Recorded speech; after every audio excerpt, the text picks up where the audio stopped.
Welcome to the Salmon Runs YouTube. Enjoy the video.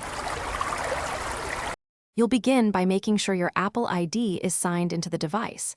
This ties iMessage to your account. Once done, make sure you have an active Wi-Fi or cellular connection because activation needs network access. Now open Settings and tap Messages. That's where iMessage lives. You're starting the process immediately, so don't linger on basics.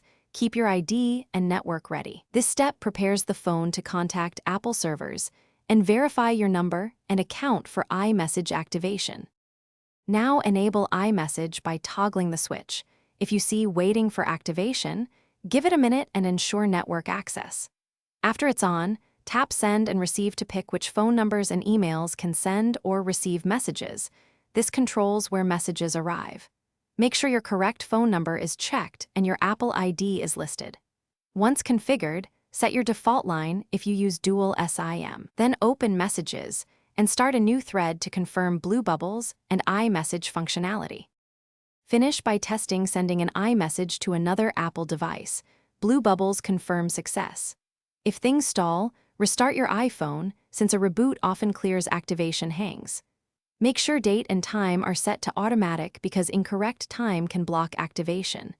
If problems persist, sign out of your Apple ID in Settings and sign back in to refresh authentication.